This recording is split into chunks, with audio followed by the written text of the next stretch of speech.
Good morning, everybody. How are you guys doing? My name is Vanessa Nettingham, and I'm the Community Engagement Coordinator for the East Region, so this area. So we got a full house this morning. Thank you all for coming. Without further ado, our Mayor, Mayor Castor. Thank you, Vanessa. Well, thank you guys for everybody coming out today. This is wonderful. Hey, my college professors, everybody. Right, good deal. I love it. I love it. This is a great crowd to show that community involvement. So as many of you know, I'm going to try to keep, I have my mom's tendency to ramble on, so I will keep my remarks very short so that we can open it up for questions and issues. And we have a number of department administrators here as well to talk about some of the specifics. But things are going great in Tampa, right? A lot of the issues, problems that we're facing are a result of the success that we're seeing.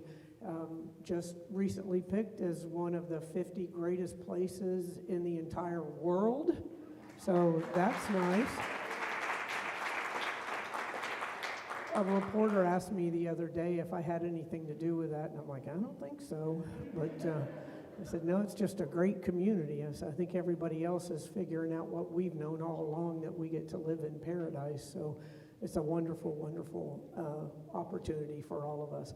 So first came in administration. The reason that I ran for mayor, I always say I'm the most unpolitical politician you'll ever see. The reason that I ran for mayor is because I've been here my entire life, 63 years, and this city's going to change more in the 10 years, 8 years that I'll be here, and then 10 years total than it has in my entire life. And we have to ensure that this growth and this change is very intentional, and it is very inclusive as well. So to that end, the areas that we focused on in the first administration and will continue in the next 4 years are transportation, housing affordability, workforce development, and then looking at our environment, sustainability, resiliency, but not only as it applies to the environment, but as it applies to our neighborhoods. We're a great city because of our diversity. Everybody lives together in this city. It's not like other cities where, there's just different pockets of culture and diversity. We all live together, and it really is what defines us as a great city. And so we have to ensure that we keep that culture and our history as we grow successfully. So focusing on those three areas, I put together task forces when first came into office of regular residents, subject matter experts, city team members, and we developed a strategic plan for each of those areas. And I'm one of those individuals. I think the great ideas just half the equation. It's in the implementation where you realize the success. And so we are data-driven, and we have quarterly meetings to make sure that we're meeting all of those metrics in each of the areas that I talked about. Housing clearly is an issue. That's a supply and demand, and we are doing everything we can to meet that demand. And we have a goal of 10,000 affordable and workforce units by 2027. We're all the way past 6,000 right now, so we will meet and exceed that goal. But as I always told people at the police department, I could brag about our reduction of auto theft by 90%, over 90% reduction in auto theft, but if your car was stolen last night, those stats don't mean a thing.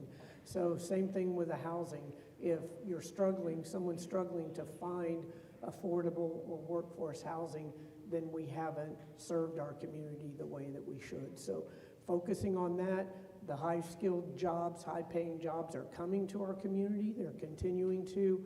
We're bringing new businesses. We're growing them from the ground up, while other cities are losing businesses, losing residents. At the, I don't know if anybody went to the River of Green the other day, but I tell you, everybody there, they're like, oh, I just moved from Portland. I just moved from Chicago. I just moved from New Jersey. I just moved from Texas. And I'm like, anybody here from Tampa? So I found a couple people from Tampa. But, people, again, are coming here because they realize how wonderful it is. But we have to ensure that we keep our identity here. Now, transportation is the issue. If we don't address transportation, our growth is going to come to a screeching halt. We've all seen it, the congestion. I've lived in Seminole Heights for 40-some years. I could get to work in a traffic jam in about 8 minutes. And now, you know, the congestion starts at Sly all the way to downtown. And the other roads, you all clearly are seeing that on Harbour Island, especially when there are events and those types of things. So the All for Transportation, we voted for that. We were ready to use that funding to improve our roads, provide transit options and solutions. And then that was struck down. I'll probably get over that in about 10 years. But then we almost passed it again. So we were trying to get that about $560 million now, speaking to all of our legislative representatives, to come back to our community to be used for road maintenance, bridge repairs, those types of things. Thought that we were there, and then the governor has now put that into the budget and looking at refunds for that. And really what that means is it's going to go to attorneys. So nothing against attorneys. But anyway, we're still fighting to try to get that funding to us. But with that said, we're not pausing. We are continuing on looking for those solutions. And there's a federal program that we're exploring now. We have our overarching MOVES plan, which is the transportation plan for the entire city, and we are going to move forward with that so that, again, we can bring in those transportation solutions for our community. And there's a lot of innovative, Brandon is here from our transportation group today, and he's going to talk to you specifically about some of the things that are being done to relieve the congestion in your neighborhood. But a lot of the things that you don't really think about, a large percentage, if not the majority of people, when we have an event that are causing the traffic congestion, are circling looking for that good spot. It's like I always think about people going to the gym. You go to the gym to exercise and you spend 20 minutes trying to find the closest parking spot to the front door, right? So that doesn't change when people are looking or attending these events. So a lot of the smart parking initiatives where individuals, before they ever come down to the Amalie Arena, know where they're going, where their parking spot is at. So working on those types of technological solutions, clearly timing of lights and all of those types of things. So again, looking at the solutions that we can provide, we are very, very aggressively, I would say more than any other administration, going after grant funding. And as we all know, there's a great deal of that available now. We got, thanks to our Congresswoman, Mayor Castor, has done an amazing job for our community. There were only 2 build grants last year that were given in the state of Florida, and she got one for Hillsborough County and one for the City of Tampa. We got $25 million to build the West River Walk, so that will be an incredible addition to our community. We got another $20 million for safe streets to ensure that our streets are safe for everybody, the pedestrians, cyclists, motoring public as well. Our new speed bumps, I don't know if any of you have seen them. The answer to that is the 4-way stop. I went to work one morning, I came home that night, and there was a 4-way stop in my neighborhood. So that's slowing people down in the neighborhoods and not pushing them to someone else's neighborhood like the old speed bumps do. So looking at a lot of the transportation solutions, and those are the types of things that follow growth. The last 2 issues historically to be addressed when there is growth in a community is transportation and the schools, the building of new schools to address the additional students, and also the transportation. So we're doing this. The transportation people are not real happy with me because I come from law enforcement where you get a set of facts, you make a decision, and you go to the next issue. And transportation is not fast. So we're turning up the flame, and they're trying to slow me down a little bit, and I'm trying to speed them up. So we're doing a lot of the quick builds, projects that we can do very quickly and provide transit solutions and safety for our community.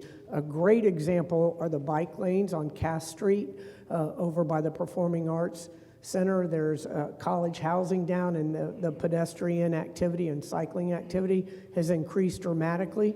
So it was an in-house project that was done that historically I would say probably would have taken a couple of years, and our team literally did it in a couple of months, providing that solution to that particular neighborhood. So we're looking at those quick solutions, and that's where we need the community involvement too. You know, if you're living on Harbour Island and you have ideas, I know many of you share them on a regular basis, but we have to work together on the solutions as we grow, because it is a great time in our community, but again, there are issues that come with that growth.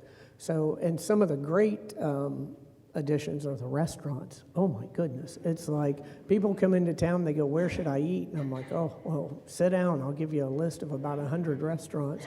So it's, I did a ribbon cutting at Midtown, and the new Pont restaurant, the chef Pont, he said, would you mind taking a picture with my staff? And I said, no, not at all. So I took a photo, and then we were finished. I said, would you mind sending that photo to my cell phone? And he goes, sure. And I said, actually, it was ulterior motive. I want to get your cell phone number, too, in case I need to get a reservation. So he's like, well, that was pretty smart. And I said, well, all right. So with that, I will open it up. Actually, I think our neighborhood watch, Vanessa's going to come over. And thank you to anybody that participates in the neighborhood watch.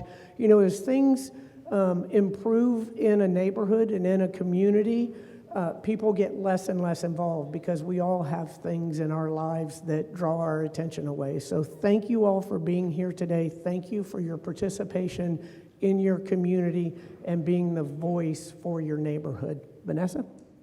Before we jump into the Q&A, we're going to have the president of HICSA come up, Mike Gratz, to bring you guys a little message. Thank you. Most don't remember, but even the mayor may not remember, but before she was even police chief, 25 plus years ago, we worked together in the same group at Tampa Connection for the cochlear ear implant, remember, and got it passed that the state legislature now will fund child hearing. So again, it's something where government and private industry can work together, as we did recently on Knights Run. You've seen the new landscaping that's been in and irrigation. We work with Parks and Rec. We funded it ourselves, but again, it's, I think, a beautiful addition to the island. We're working on the planters with the city. We hope to have the contract this week, we think, to irrigate the planters, which the city will pay for the irrigation and we'll pay for the plants. And in addition, HICSA wants to paint the benches and the planters as well to even make it look more spectacular. But anyway, we appreciate the city. I want to give a real big shout out. You have the most organized staff I've ever seen in my life. They are the best. She was here 7:15 as the rest of them. They're wonderful, wonderful, wonderful people. Very appreciative. And again, I have a group that makes me be able to do what I do. Melita Brown is here, and she's my #1 person at HICSA as well. Ian Guam, who's part of the ownership group of this hotel, we kept changing the room because of the space needs, and he kept accommodating, and we appreciate Ian and the Weston group itself. We appreciate them. And Joe Suter and Linda Babaroon and Robert Johnson are also on my board. We have some guidelines here. There will be no questions concerning the hotel, the proposed hotel at Knights Run and Harbour Island Boulevard. There's litigation, and Mayor cannot discuss it. It would just really be a waste of everybody else's time to ask that. We do have Brandon here, who I spoke with, who is, stand up, Brandon. He is the head of mobility, and I've been down there, and they have a traffic control system with all the TVs like you see in Die Hard and all these movies. It's really pretty interesting. If you ever get the chance, right, get a chance and look at it. It's a wonderful thing the city has, and it works beautifully. And Brandon has been responsible to change light times, and we've told him on weekends. Out on Franklin Street and Channel Side, we needed 10 more seconds. He's given us the 10 more seconds for traffic to get through and everything else. But a very responsive city. You've done a great job with your staff. You're wonderful people. Anyway, and on mobility, we would ask you ask a very specific question. We know mobility, as the mayor's identified, we agree is our number one issue. And so, talk about where the location is, time of day, as specific as you can get for Brandon. And maybe we'll have Brandon talk about the scooter permanent project as well. Okay, excellent. All right, thank you, Mike. I appreciate that. And then also, I'll just say, with the hotel, we're not going to talk about that clearly in litigation, but our form of government, the mayor runs the city, and city council does the zoning, land use, all of those decisions. So, and then we balance each other. Both have veto rights. So I personally believe it's the best form of government any community can have, but all of those land use decisions are made by city council. All right, with that said, I guess we are ready to roll. Oh, we have two microphones. Brandon, be ready.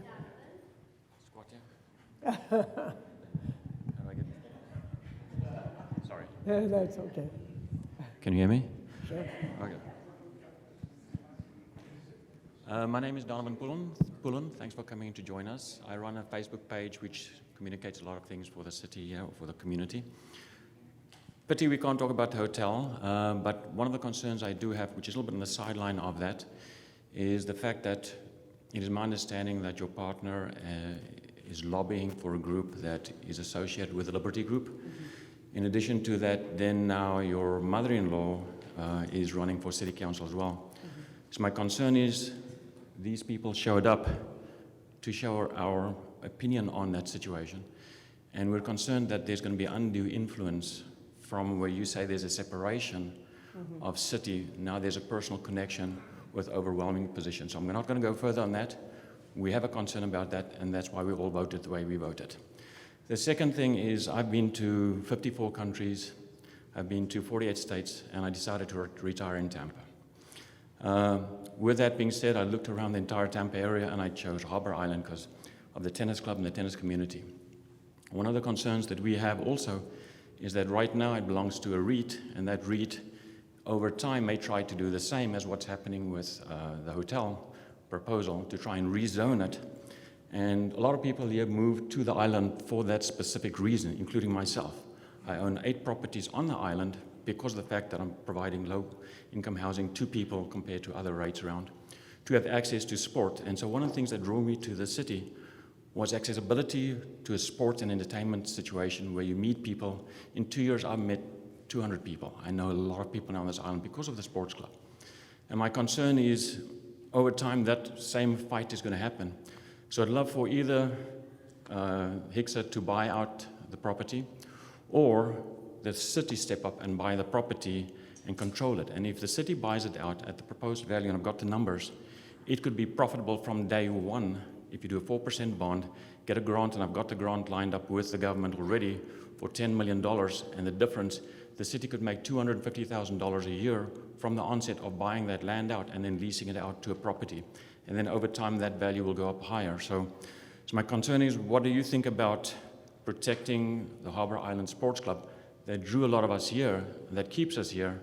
And as the city continues to grow, as the population grows, the accessibility to sports and entertainment, green space on a per-person basis will be reduced. So what is there needs to be protected and potentially expanded, because that's what draws a lot of people, keeps kids out of their right. tablets and so forth. What your opinion is on that? Okay, a couple of things.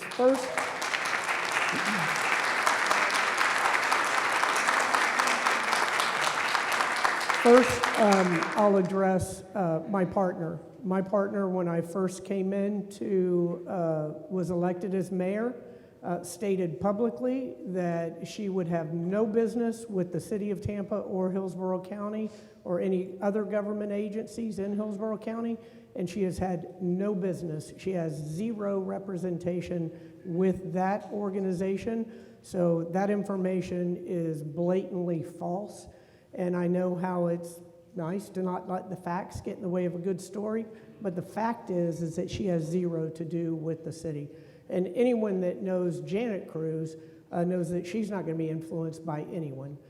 Clearly, I have a relationship with her, but she is an independent individual who has represented our community for a number of years on the state level, and she makes her own decisions. So that if you get to know her, you will know that without a doubt. She's an independent thinker and doesn't need my opinion for anything. And then with the sports complex, I'm glad you brought that up, because athletics is really what put me here today. As you can see, I'm a little tall, 6 foot, I think in about the 2nd grade, and I was involved in athletics. I'm a product of Title IX and ended up getting a full scholarship to University of Tampa, which has opened up, been the key that opened every door in my entire life and led me here today. So huge advocate of sports and athletics. And to that end, we are finishing up, I hope everybody here has participated in it or is going to, an overarching study of our parks and recreation. And that is going to be, along with the areas that I mentioned, we worked on in the first 4 years. The second 4 years is going to be a focus on our parks and recreation, arts and culture, and ensuring that we continue to fund our public safety so that we remain the safest city in the nation our size. So we are focusing on parks and recreation. We can look at the equation that you just talked about with the profitability. I'd love to see that, because those rarely work out in the way that they're stated in the beginning. But we do buy property as the city. We've purchased a lot of property for affordable housing, purchased it for parklands as well. So we can look at that. We clearly have no say over someone who owns a private parcel and what they're going to do with that in the future. But I have heard that concern about the sports club in the past. So we do have an incredible tennis complex on Davis Islands, and we're looking at providing those recreational amenities to our entire city. And now, I don't know, I didn't want to see a number of hands, but the people that play pickleball, I think that has turned into a cult. It's like, we had a press conference about 49 new pickleball courts, and I said, no good deed will go unpunished. Every call I got was like, they're not in my neighborhood.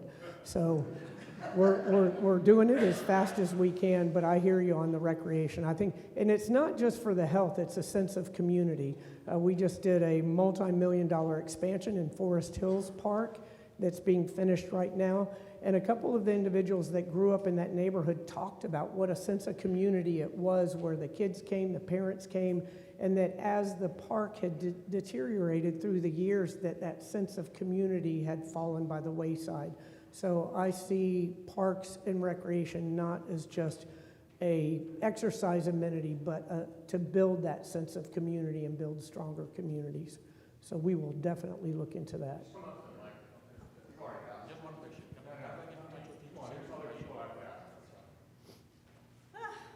Good morning. Good morning. Mine is really kind of a transportation question, and I know you have long-term plans or what have you. I think that the concern that I have is that there are 2 entrances onto Harbour Island. Yes. And I've owned a home here for 22 years. And there is this entrance, Mm-hmm. and then there's also the other entrance, which is Meriden into Beneficial. Mm-hmm. We have so many pedestrians crossing the streets that honestly, somebody's going to get hurt. Yeah. And, until you can figure out the road thing, I think the bigger issue is how do you control the pedestrians? There has to be some kind of die hard, you get a sign, you only cross during that time, because somebody's going to get hurt. Right. When I come home, I hold my breath from the time I turn at the convention center until, quite frankly, I reach this hotel. because they just walk out into the street. Yes. I came home one night with an Uber driver, and I said, look, pedestrians just cross onto the street. They don't even look.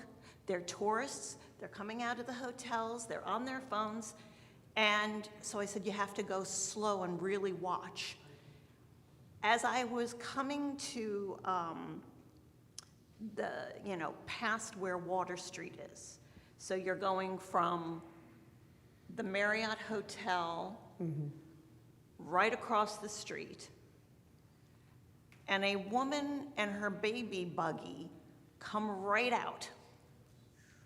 And the cars are moving, and I have to tell you, when you're coming through the tunnel, cars are right on your tail. Right. They want to keep moving. And when pedestrians just walk out into the street, God forbid, one day you might not be able to stop. Right, and that is an issue all over the city, and unfortunately, as we look at the trend towards cyclists, pedestrians, connecting our businesses and our buildings through greenways where we can take people off of the roads, working with private development to get those easements for those things. It's difficult when we are in the top 3 quite often, or top 5 for fatalities in the United States. And this isn't an issue that's just germane to this particular area, it's all over the city. But we do have to train the pedestrians to cross.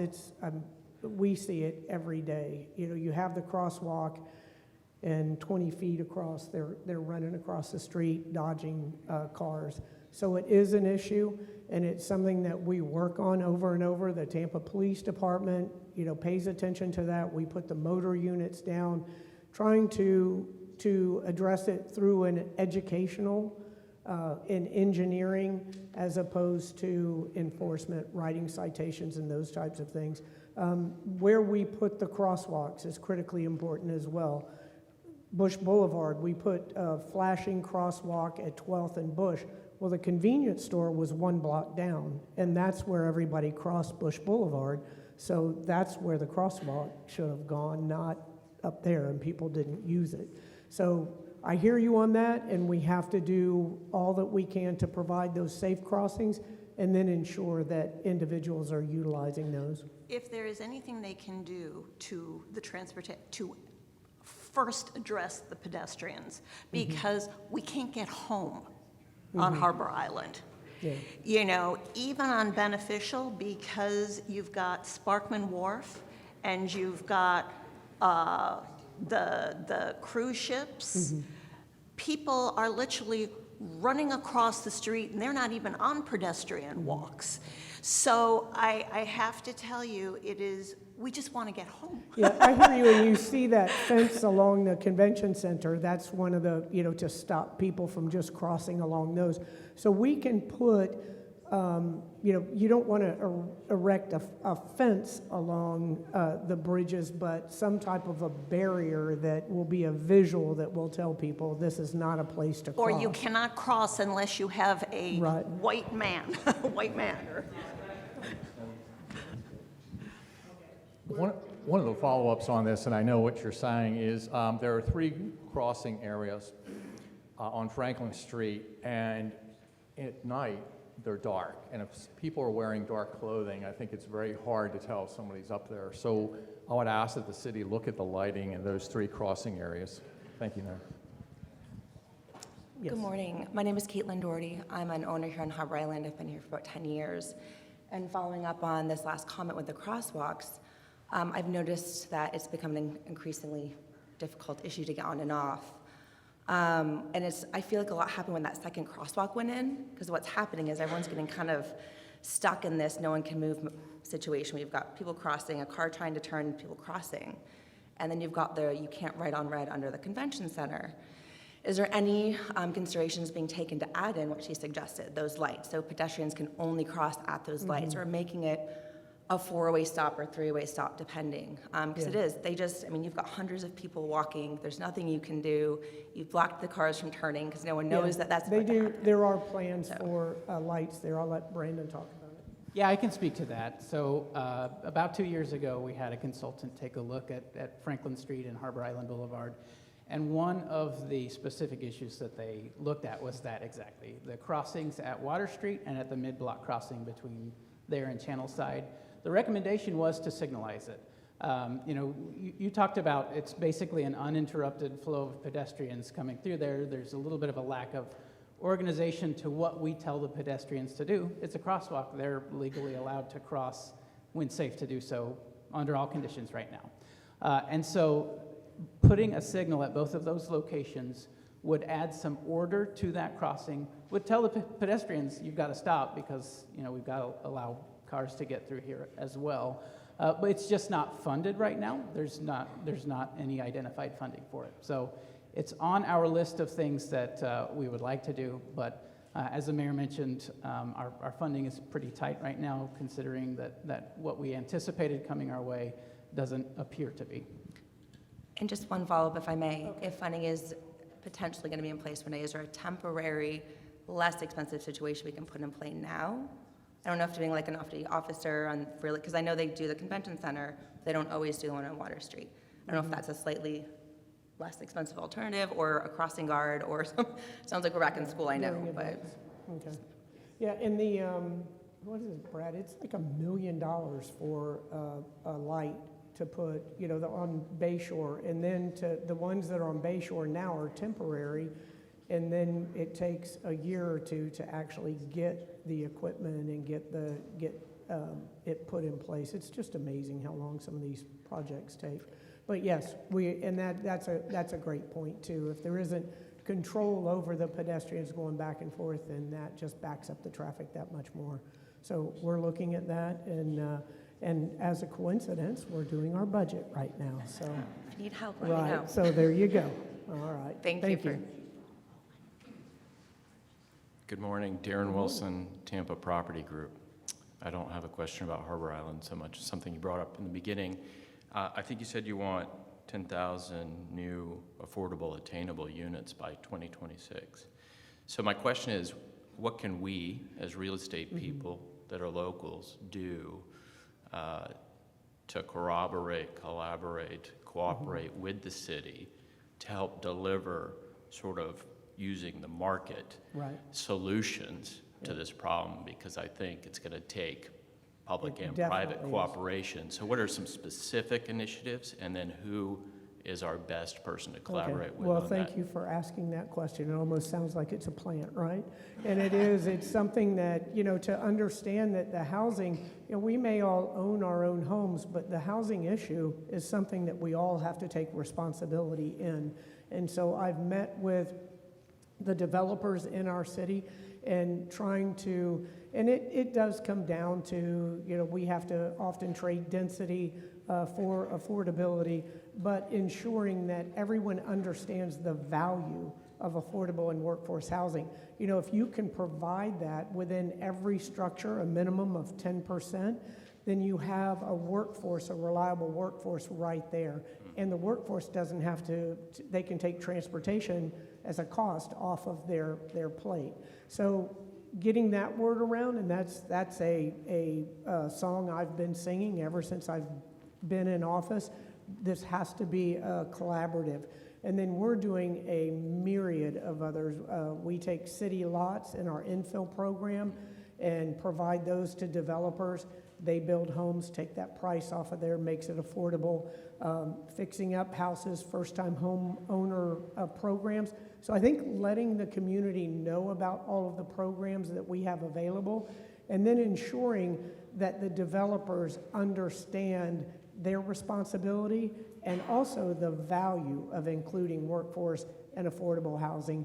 One of the projects over, if you all have seen the West Tampa, West River, taking that public housing complex down and replacing it. We're on our 5th tower now, and they're all from affordable all the way to market rate. And that's the way it should be in our community, everybody living together.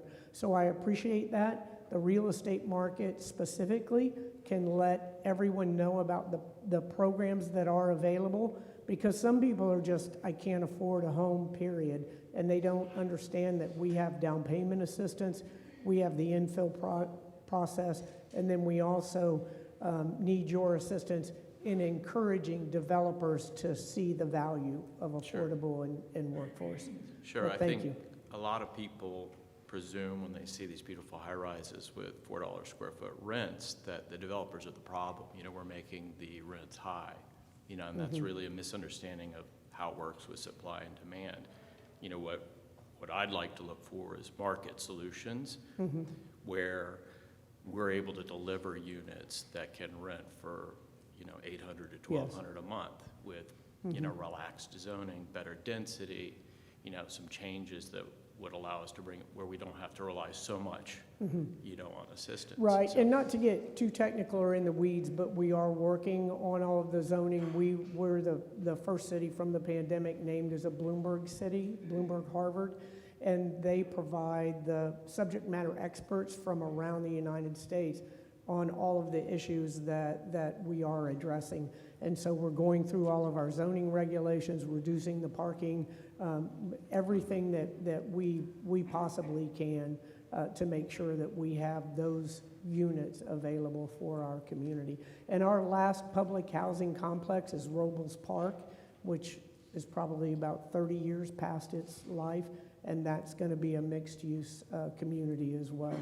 So good things happening in our city, but thank you for what you do. Appreciate it. And thanks for the question. Yeah, great, thanks. All right.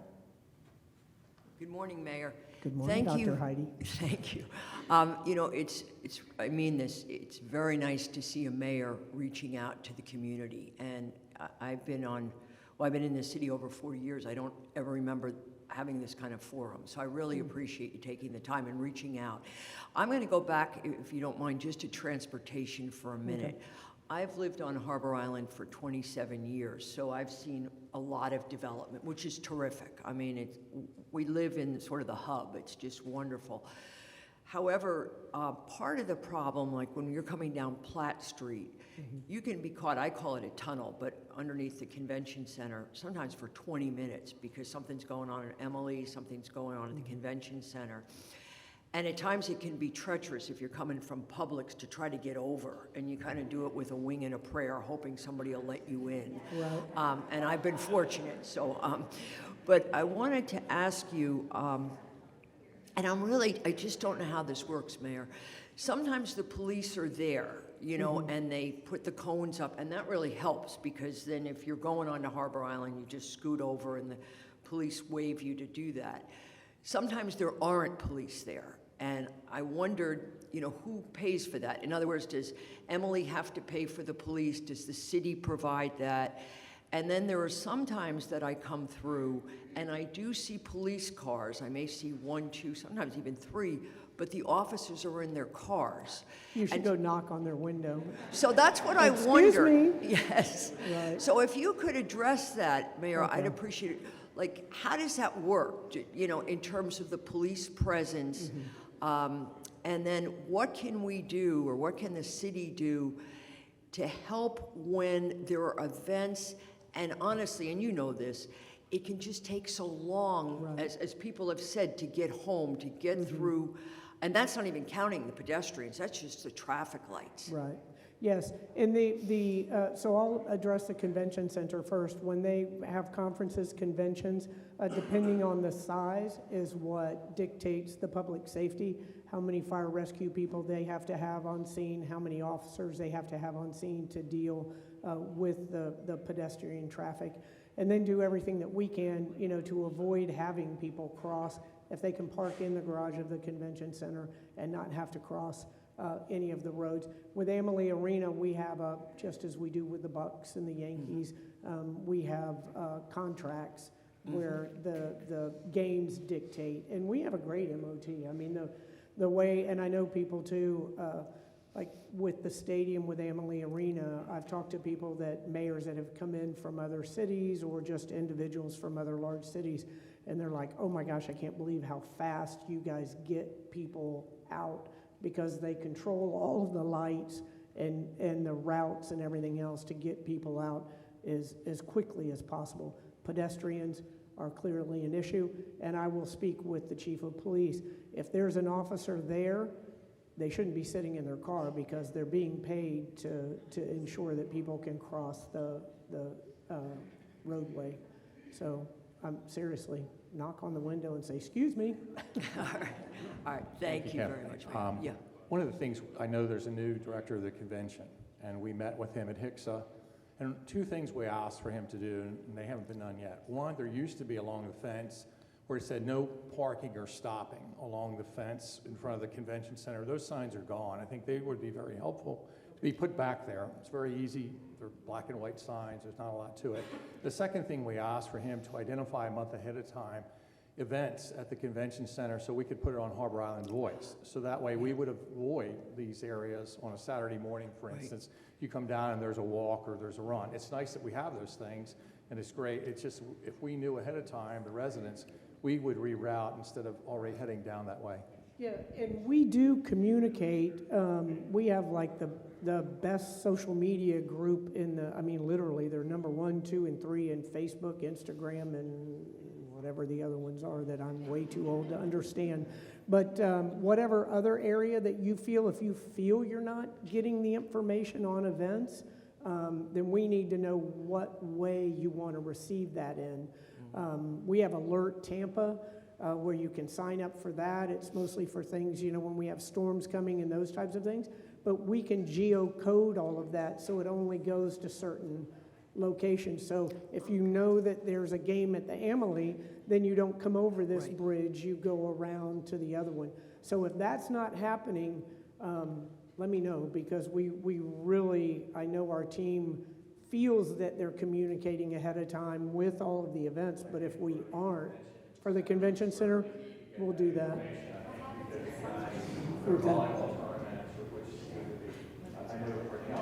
He had mentioned he never seen a volley return, so he wasn't used to crossing. Okay. That it comes from every direction, and it's Right. all, you know, teams over as they disperse, they come in for another game. It's one of the events, and it's great that they have, and it's great for the community. Okay. But it is something that really should be a police presence there. And I'll say too that that's another thing, you know, you mentioned our team, and we have the most amazing, I'll put our team up against anybody in a cage match, but we just stole, I can't go through Lakeland because we took some of their best.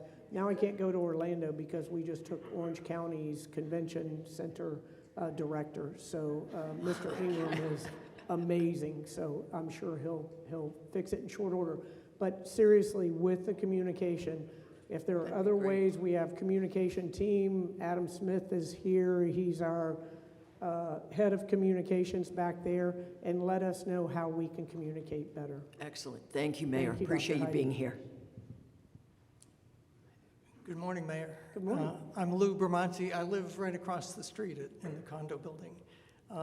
And I have a couple of transportation comments that are really very, very local.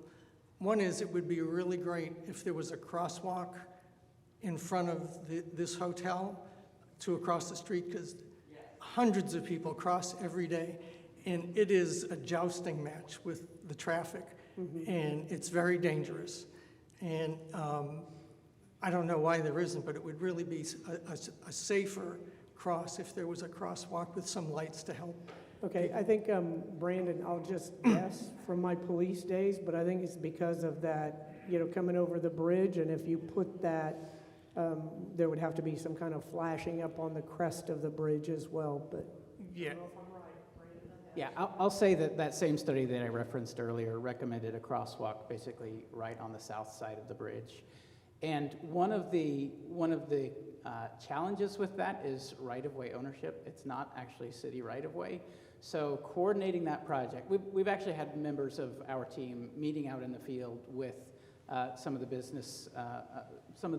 people associated with the businesses here on the island to talk about what needs to be done to actually get that implemented.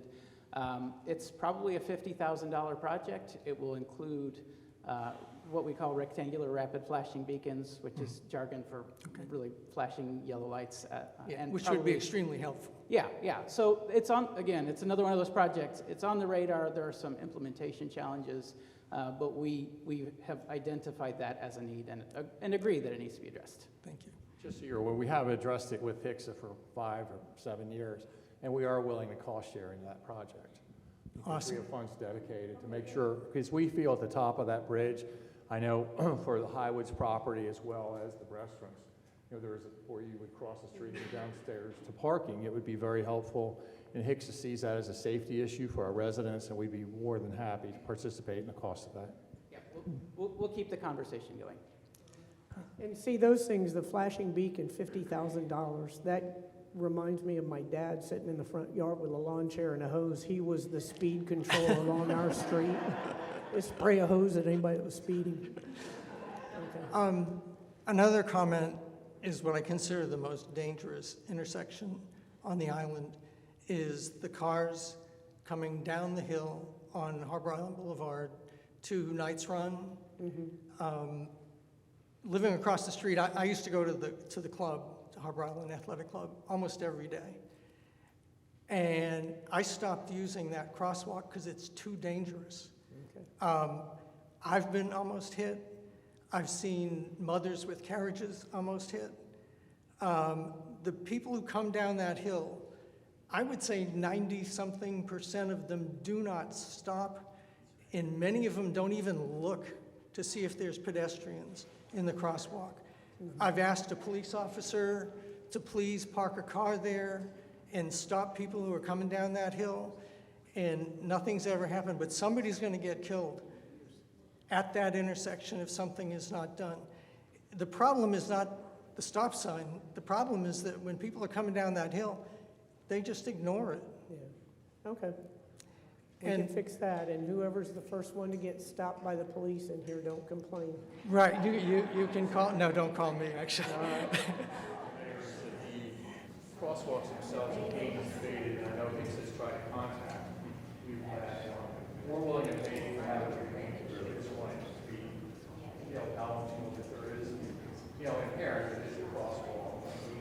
Restriking time. So as soon as you can arrange that, I'll ready to check. That's something that we've done with we call it crosswalks to classrooms, and we've done 12 schools where we paint very bright, vivid the crosswalks, and the kids get to pick out, what the design is, but it's to bring the attention to it. So maybe we could look at that, and it's relatively inexpensive. We get a couple of engineering firms that volunteer to pay for it for the classrooms, so we can work at that. I think that, so it's a piece of art, it draws everybody's attention, and it makes it safer. We'll chip in the paint, no problem. All right, good deal. We can do the labor. Sounds like a plan. And finally, I have a gift for the mayor. As I said, I used to go to the Harbour Island Athletic Club almost every day. And I love that club, and I'm really sad that it's, at least for now, gone.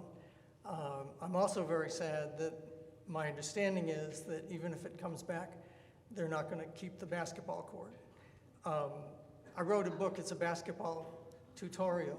All right. And it just got published last month. Right down my lane. Thank you. Thank you very much. Good. And that book was essentially written on the basketball court at Harbour Island Athletic Club. Oh, I love And it.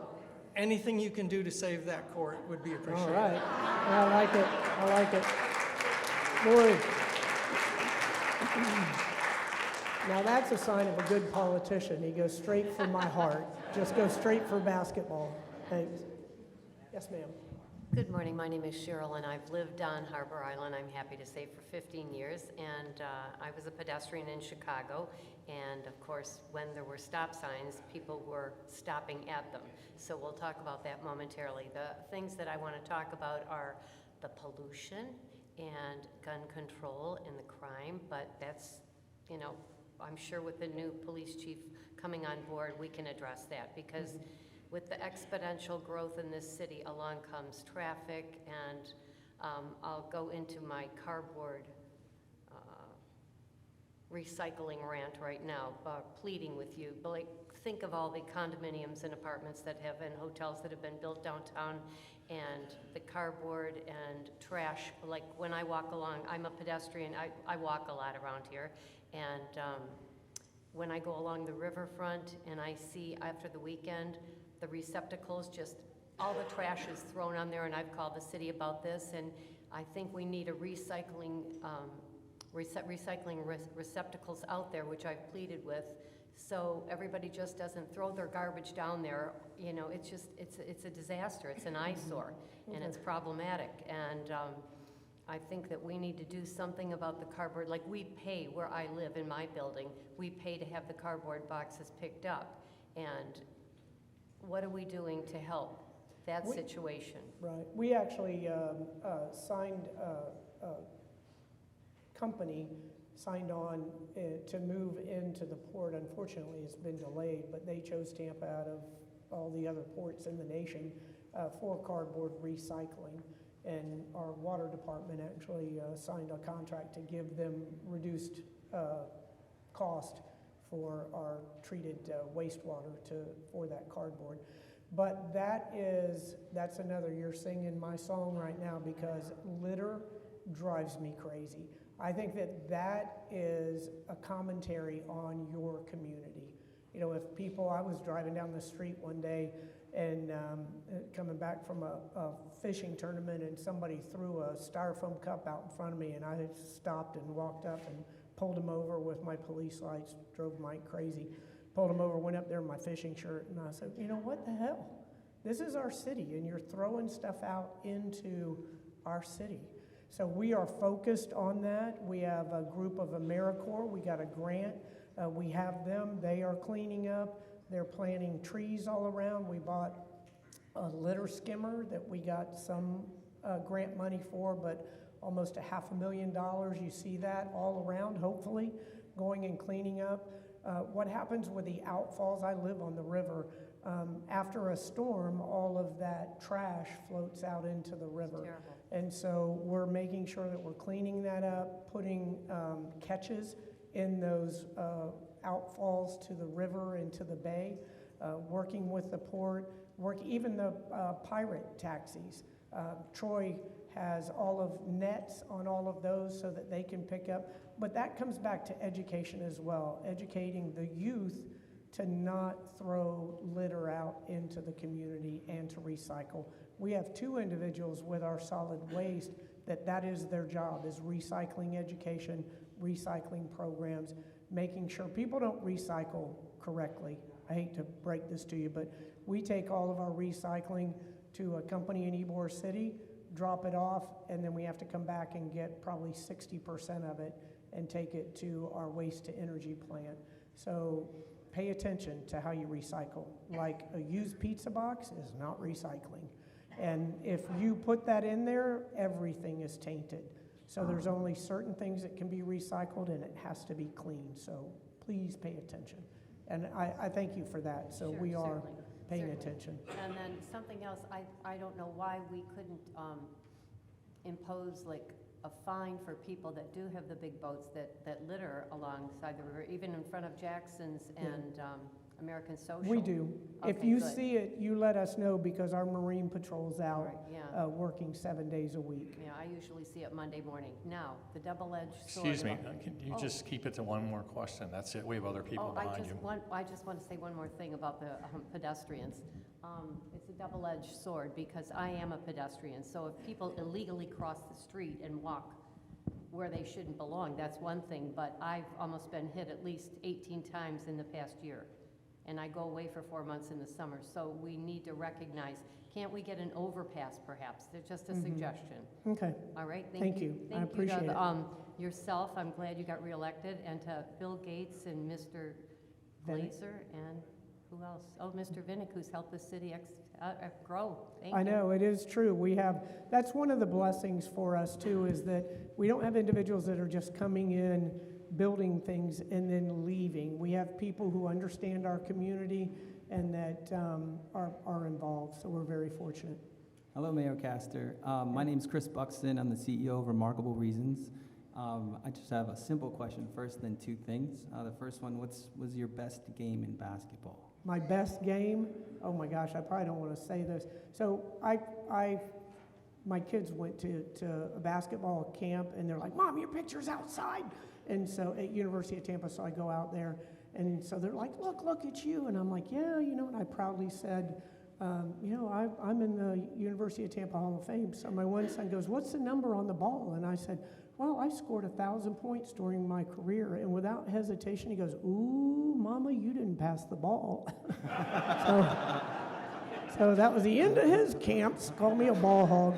But I actually scored 42 points in a couple of games. So, wow. But you got to think, I was really tall back then. So, it's not that hard. We didn't have three-pointers back in the late 70s. You just rebound and put it back up was pretty easy. That's impressive. Thanks. So the first thing that I wanted to address that. So I went after creating a safer product, and it was ahead of the whirlwind that Johnson & Johnson and Coppertone are going through now. Created an ethical sunscreen that took out the benzone, and then all that hit. The FDA loved us. Mm-hmm. But I'm not that big in business, at least in that respect. So along the way, we thought of a way to help the city out better. And it was simply to have sunscreen stations by where we have showers at the beach. So, there might be an opportunity there.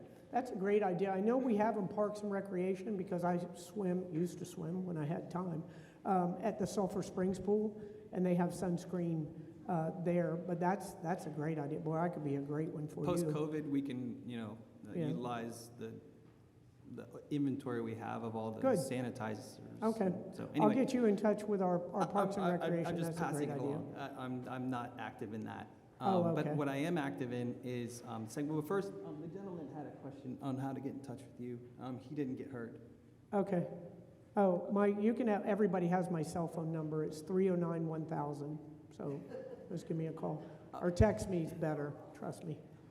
So the second thing, so I also represent the Legion of Mars, and our sole mission is to honor the military and the first responders. Excellent. And my main concern is, not even a concern, it's how do we appreciate better those, especially with McDill being here, and obviously the police force.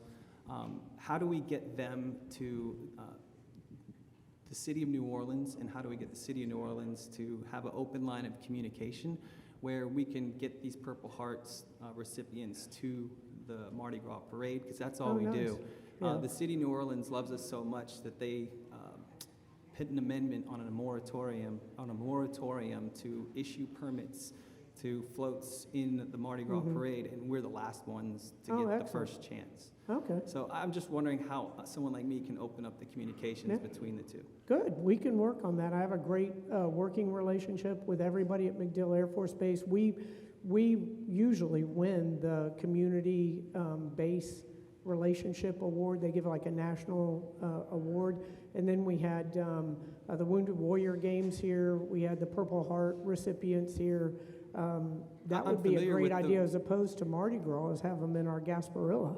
Ours is much better. I can make that happen. Sure. And I'm sorry, but I'm glad that you spoke about Wounded Warriors. I was invited to the White House twice to speak to the Wounded Warriors with President Obama's aid being sent to me. All right, well, get with me and we'll get it recognized. And then we have our Veterans Park along the Riverwalk. So, and we have a lot of ceremonies there too. So again, if you look on our social media or website page, sign up for all that stuff, you'll be able to see the events that are occurring. Okay, the mayor has a hard stop in about 10 minutes or so, so I'm gonna just ask the last 4 people, just limit to one question, or fifth, just one question. Thank you. Hey, Mayor, I'm Anthony Price. Living on Harbour Island for 2 years now. We love it. Good. My wife and I, we walk along everywhere. It's amazing. My question is regarding the Riverwalk. I know, and if I'm wrong, please stop me. I think there is a 5-mile-an-hour limit for bicyclists, and there's one-wheeler skateboarders. And our concern is more that that's really not been obeyed. I've personally been hit by a cyclist, and it hurts. Yeah. And I've seen multiple people, you know, getting hit too a lot. And I was just wondering if we could talk a little bit about like some suggestions of what we could possibly do to maybe slow them down or have them take a different route because they just, I mean, are going crazy. And I'll stop it there. Okay. Thank you so much. Thank you for bringing that up. So I was at the police department when we finished the Riverwalk, and we had long discussions about what was allowed on the Riverwalk. I would love to get anything but pedestrians and runners off of the Riverwalk, but we have to provide some type of a safe transit. We just received from the federal government a little over a $5 million grant for reconnecting neighborhoods, and then FDOT is providing an additional $5 million to reimagine the Ashley Street, what now is an interstate exit ramp, into an entrance into our city, and going back to the original street grid. But then we would put segregated bike paths along Ashley, and we would be able to take individuals off of the Riverwalk. So I hear you with that. It's, you know, I've been out there too and seen it. Also, we're looking at the possibility along the west side of looking at having sort of a marking, like this is where the bikes go and this is where the pedestrians go, and see if that works as well. But really having that answer that takes the bikes and the scooters off of the river. The scooters don't work on the Riverwalk. They turn them off the Riverwalk, Bayshore, and 7th Avenue, so people throw them in the river and we go get them. So, yeah, great. I appreciate that. Thank you. We love you. You're Thanks. awesome. Love you too. Thank you. Good morning, Mayor. Good morning. I'm Barb Smith, and I've lived on Harbour Island for 25 years, and we love it too. Good. Just a suggestion about transportation and communication. If you could designate somebody on your staff, an IT person, to come up with one website at the end of every month to let us know what's going on at the convention center, at Amalie, home games, Okay. Disney on Ice, volleyball tournaments, also the road closures downtown, and even today with the emergency response people that are going to be working all day downtown until 4. I just saw that this morning. But when we're trying to get to the airport and we have appointments and we get stuck, can't get off Harbour Island for all the commotion. Right. It just Okay. puts us all late. So if we could have Excellent. one website and the first of the month, we could all check it and put it on our calendar, it'd be Okay. great. And well, we definitely will. And I know I see our communications team, and we can look at definitely doing that. And then also that alternate map, you know, here are the roads that you can take to get around all of that. You guys have to promise not to share it with anybody else, just for Harbour Island residents. That's it. Just one website that we could go on Okay. to would be very helpful. Excellent. Are you also getting the emails from Harbour Island for these kind of events as well? But a day Okay. before. All right, we'll get them out earlier. Hicks is Yeah. going to go ahead and pick it Okay. up earlier. We can schedule a lot of that. Hi there. I'd like to address briefly something that probably everybody in this room is experienced, and that's the group of bicyclists that go around with popping the wheelies. I personally, my wife and I once, a couple of years back, we were walking down the Riverwalk to go to dinner at Malio's. About 20 of them came through, and I got sucker punched in the face. I wound up on my back, and next thing I knew, about 30 of them were around me, threatening us for about 10, 15 minutes, and it was pretty scary. It wasn't on the menu, to say the least. Yeah. And since that time, this group has burgeoned to about 100 to 150 of these, and I'm just kind of curious as to what your plans are in dealing with these, because if you get stuck in the convention center tunnel or something like that, Right. they're all over the place. They're kicking your tires, they're kicking your wheels, they're spitting on your windshield. It's nasty, so just Okay. curious. I hear, yes, and unfortunately, that's something like with the, that really came about during the pandemic, and it's nationwide. Many of you may have seen the dirt bikes and the three-wheelers. That was an issue for a while as well, where they would just fly down the streets and ignore the red lights, and we've had several fatalities. We just had one 2 weeks ago on one of the motorbikes. A young kid died. And then the bicycles, the street racing, we had those street racers that came to Tampa on Gasparilla because they thought we would be distracted, and we ended up surrounding them, impounding the cars, arrested several of them, and the last little social media they put out was "Don't go to Tampa." So it was like, yes, that was a success. But the bicycles were aware of that, and we have our bike unit officers out there. We look at, you know, the peak times that we've seen the complaints of them being on that river walk and having our bike units out there. But I will reinforce that. I've seen it, and I understand exactly what you're talking about. Thank you. Good morning. My name's Mary June Covert, and I live on Harbour Island. And my frustration is just getting to Harbour Island sometimes. And I wanted to ask if the traffic lights could be staggered at Bayshore and Platte, because sometimes just you have oncoming traffic from both roads at the same time, people trying to jockey across 4 lanes to get to where they're going. And sometimes when I drive through there, I feel like I'm in Mad Max's Road Warrior. And I know that works. I have family and property in Phoenix, Arizona, and the traffic system out there, pedestrian bridges, it works. I think, you know, Tampa should maybe mirror some of the programs with traffic that Phoenix has, and would, you know, help people get around better and help with our traffic situation. Okay, I'll let Brandon talk about the synchronization, but I didn't see him before. I don't know if you've been here the whole time, Gary, but one of my favorite police officers, Lieutenant Gary Neal's in the back, and he can take care of a lot of those issues as well. So at the intersection of Bayshore and Platte, the simultaneous, you're talking about the simultaneous screen coming across Bayshore and going northbound right on Bayshore. Yes. Sorry, so coming across Bayshore from Platte, and then also the northbound right Right. onto the bridge. Because both roads, there's Yes. a green light at the same Yes. time. And that should be staggered, so Yes. Bayshore traffic should be stopped to let the Platte Street traffic Understood. come through and change lanes, and then the Understood. vice versa. I've seen it in Phoenix, it works, and you know, people get around. Yeah, so one of the things that we are looking at with that intersection with some of the other, like the West River Riverwalk expansion project is exactly that. So more to come on that. It's in progress, so. All right, well, thank you very much. The mayor has a hard stop. All Are you? right. One more, sir. Okay. Oh, sorry, I didn't see you. Last man standing, here I am. Hey. Before I say my concerns, I'd like to thank you very much for coming. And Oh, it's my a great pleasure. opportunity for everyone to be able to speak to you and Good. deal with the things that are issues for us. Obviously, the most important problems that we've discussed here, at least the voiced, is traffic. Yes. And that's obviously on and off Harbour Island is ridiculous. But most importantly, I think for the people who live here is the fact of the further development. I know you've said growth and change is always coming. Mm-hmm. But Harbour Island density at this point in time is at max. Mm-hmm.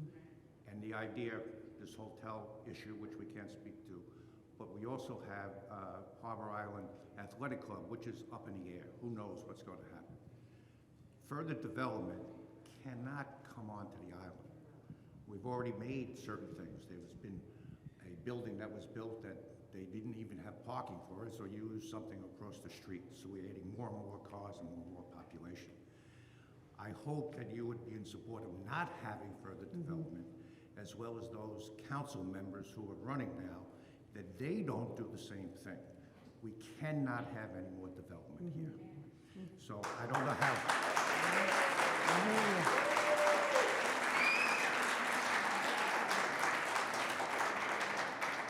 You can't get on and off of the island, which you already know that. It's very difficult, especially when there's something happening at Convention Center or Amelie. But it's very important that you understand that. We cannot have that development. I don't know how you feel about that, and new council members who are going for election, I Yes. hope that they feel the Yeah. same way. I think everybody's heard that message without a doubt. Guys are very vocal. And that's what it takes. That's what it takes, community involvement. Thank you very much, and I Thank you. appreciate it. Thank you. All right, you gotta make it good, you're it. So we've had the traffic and the turn from Platte onto Harbour Island. And when we first moved here, there'd be an event, you would go around and take the Meridian Bridge over. development came, the Olympus, the other building there, it's filled up. Channel side's filled up. The alternate routes, even with your traffic notices, they're not really that much better. Okay. But that it is what it is. But when there's a Lightning game, and they do have police out usually, although 2 games ago, no police at the end. I don't know. Didn't see them. I don't know, Lightning players are a little tired. Maybe they called some of the officers in for some backup. They do look to make that right-hand lane Yeah. so we can get the traffic going through. But I don't think that, I'm sorry, because support the police, support teachers, but I don't think that they look back and see the lineup of lights and how far back it goes. Because there's pedestrian traffic when the light is red and the rest of the lanes are stopped that want to cross Platt, and they're letting them go. Light changes, now we want to continue making that right. But there's pedestrians and they're going across Harbour Island. I would wonder if someone contemplated not letting them cross on that side, but instead take the east side of the street to go across Platt. So at least we could have a continuous flow to the right and let them go until we have to just cross and utilize that coned off right-hand lane to a better. And perhaps maybe speak with some of the police officers that do that to just better inform them. Look up the road. Is it all backed up? Don't let you got to hold the pedestrians a little bit longer. Right. Hold on. Let Okay. that traffic come through. We want to get home. That's a great idea. Yeah, great. See, that was a perfect way to end right there. And that is a great idea. And the one thing, though, is that understand, like Mike said, Brandon's team is sitting watching an entire array of cameras in the downtown area. So, and that's how they synchronize the lights and they time them so that they can get people in and out as quickly as possible. One last comment with respect to what she said. Sometimes, and I know the police there at Channel Side and Franklin are very good, but on hockey traffic seems to know where to go, but on non-concerts at Emily, the intersection at Boreen and Franklin is always blocked. I mean, people are impatient coming, let's say, east off the crosstown, and they will just they will move into that intersection and then block traffic that's going north on Franklin, trying to turn on Boreen, going west. And so traffic's at a standstill back to Channel Side and back to Harbour Island. So it's with police on these concert events, not only do they need to be in the vicinity that they're in, but they need to go a block out and really go out to Boreen and to Franklin Street as well. Yeah, that is great. You know, you get it's like when school's open, the first few days are chaos, and then the parents are trained in what the traffic flow or the traffic patterns. So we do have the hockey games. It's when people come. And I think there's communication, like even when people buy tickets so we try to communicate from that point as they're coming down where the parking's at and those types of things. But that's sort of right up there with a litter, is the people that just stop in the middle of the intersection. Then they look straight forward as if they don't notice that they've blocked the entire intersection. All right, thank you all very, very much. I appreciate it. Thanks for all you do. Thank you. Appreciate it. Good to see you. All right, take care of yourself.